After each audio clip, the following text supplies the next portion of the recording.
let's give this another go and see if we can actually destroy something if I don't... No, not again. Not again. Just simmer down. I'm so sorry. I don't know why that happens, but it...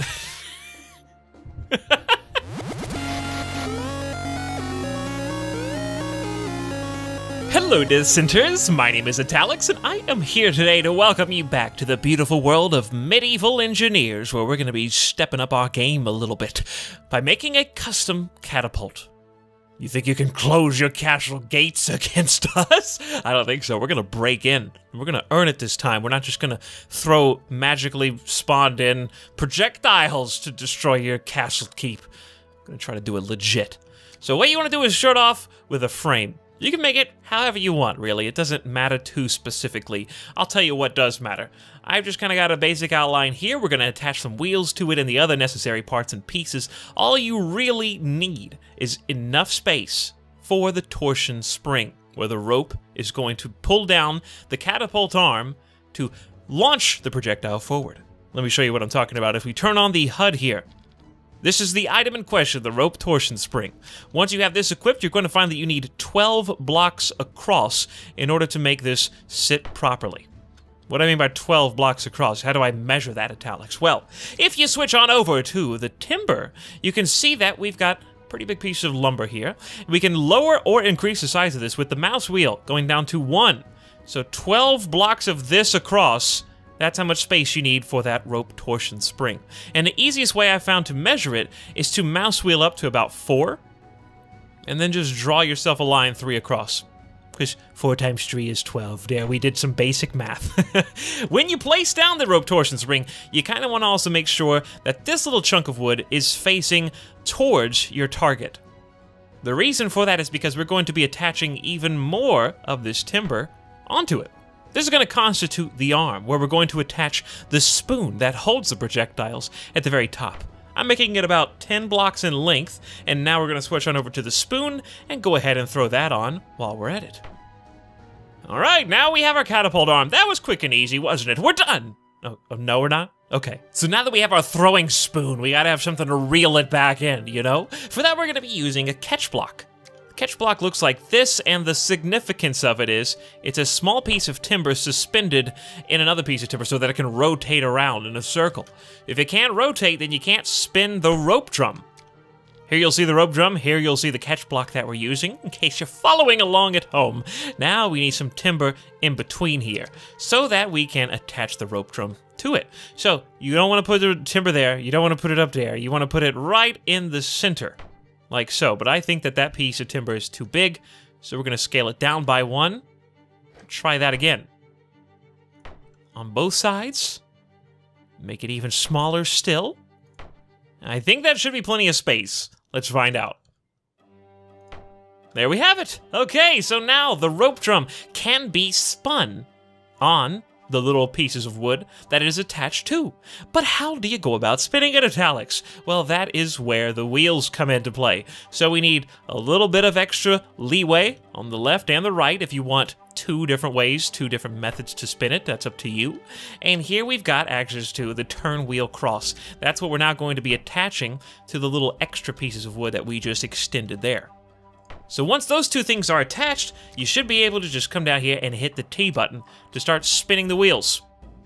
See how that's working? And in case you're really confused as to why you can only spin one direction, hold Shift, then hold T to spin it in the reverse direction. That took me a long time to figure out, but I'm happy that I'm able to share that information with you. So now how do we pull back the arm? How do we attach the rope? Well, it's pretty simple. You think about grabbing the rope. How do you do that? You just activate the rope drum by hitting T on it, and then going over here, highlighting the catch for the rope, and hitting T again, and the rope just kind of magically spawns in there. Isn't that convenient? So this is how you're gonna lock and load. Go ahead and spin the wheel. If you notice that you're spinning it in the wrong direction again, Shift plus T will get you going in the right order. So there we go. This is as far back as the spring is willing to go. Now you're probably wondering, what are these posts for, Italics? You're gonna kick a field goal? Not quite. We're gonna make a stopper so that this arm doesn't go flying all the way over here and hit the dirt.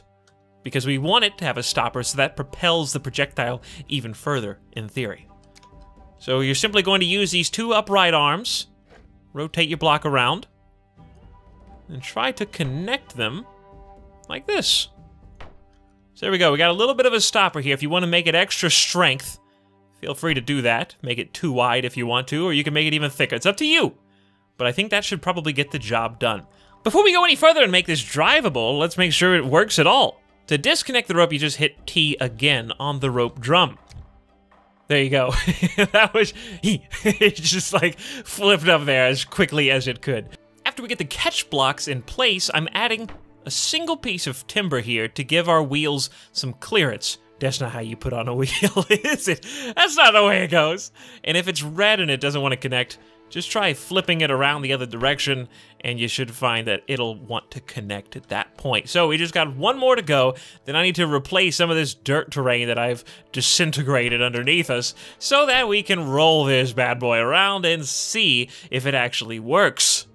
All right, well, the ground has been mostly replaced. Let's see if this ugly little piece of work can function. Hey, okay, I'm taking pride in it regardless. This is my baby. It's the first catapult I've ever made. What do I do with it, Italics, when it's floating in the air? I don't understand. I'm pushing it and the wheel's turning, but nothing's happening.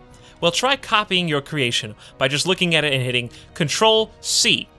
Now what you should find is that you have the finished product, you're carrying it around with you. Now if you don't want to hold it anymore, just switch back to your hands, and if you hit Control-V again, it'll still reappear. If you want to turn this into a blueprint so that you can easily copy and paste it later, even between games, you can hit Control-B or F10 to bring up the blueprints menu.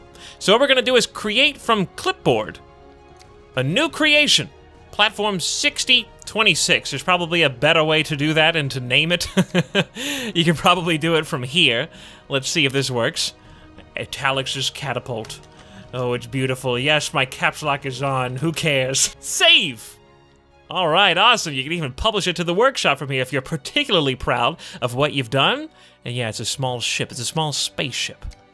So what we're going to do is delete this thing. Goodbye.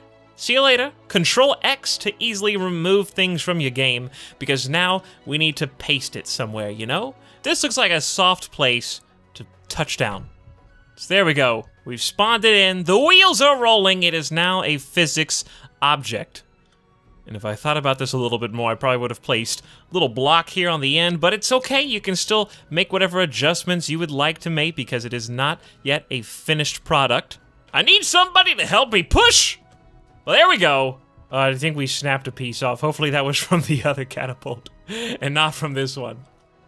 I need some, like, wheel turning mechanisms, because this is difficult. There we go. Give it a little shove in the right direction. I don't want to push it off the bridge, though. Here we go, guys! Oh, we fell through. Okay, we can push it from in here. That's fine. This is fine. We just need to get it kind of on a level playing field where it can hold still and not try to, like, sneak away from us in here. How do I get out of here? I think I'm finally getting free now. Oh, well, at a price. We paid the price to get free. Just broke the whole catapult. Okay, it's okay. I got another one where that came from. Wait, where's it going?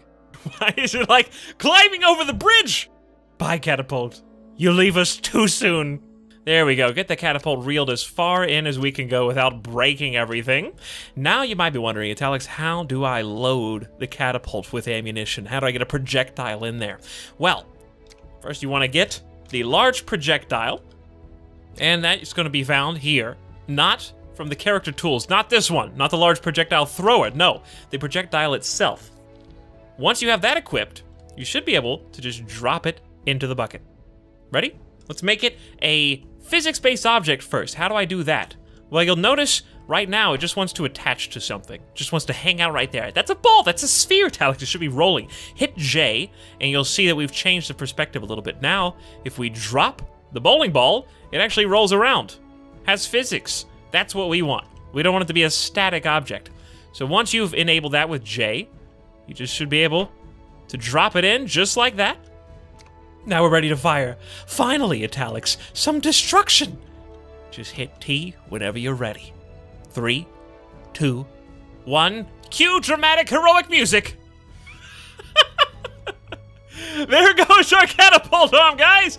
We may have wound it just a little bit too tight there. Whoops, I didn't mean to drop that there. I just broke part of the catapult arm. Oh dear. Oh, he's getting angry. He's starting to get a little upset. Where are you going, Catapult? I didn't mean it. I'm so sorry. He's gonna throw himself off the cliff. Oh no, he's just gonna attack me instead. Rampaging Catapult, everyone! Get out of the way! Seriously? He's noping out of here. He's just noping out of here. He just quit. I quit being a Catapult. See you later, Italics. I'm out. This is the one, guys. This is the one. I feel it. I didn't wind it up quite as tight. Hopefully I won't snap the neck of the spoon this time. There we go. Working, functioning Catapult. Obviously not necessarily as satisfying as just throwing my own projectiles and blowing up the castle, but hopefully this gives you an idea of the kind of destruction you can get with your own custom-built creations. Doesn't seem very overpowered. Let's do it again. This is the story of two best friends on a journey through uncharted territory. All around them, they see things that remind them of themselves, thinking perhaps even that they share some great ancestry together. Jerry, the upside-down catapult spoon, and Bob, the spool of rope. Bonded, linked, literally inseparable, the two of them are. There we go. We finally did it, guys. We're ready for another shot. We're aiming for that big tower in the distance. Let's see if we can kind of move the cart just a little bit this way. Just give it a nice little bump. Ready?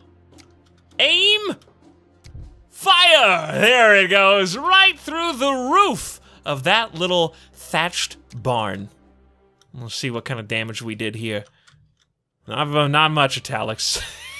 One of these times, guys, we're gonna destroy something. There we go. We chipped away at the top of the battlements here. Clearly, you're not going to do mass destruction with catapults just yet.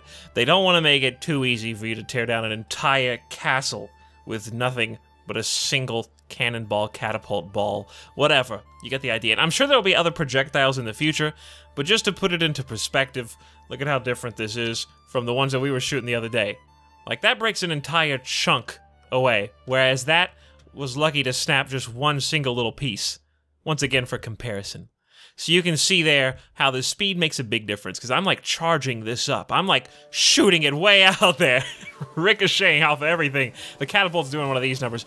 Yeah, I threw the catapult. Anyways, guys, hope you had fun with me making that little catapult, and now maybe you know how to make one for yourself. It's not too difficult, but some of the controls can be to figure out how everything works. Hope you enjoyed this video, and you're looking forward to more Medieval Engineers videos in the near future. If you enjoyed this video and you want to see more like it, please let me know by leaving a like on the videos that you enjoy, and of course, leaving me with your thoughts down below. Thank you so much for watching. My name is Italics, and I will see you next time.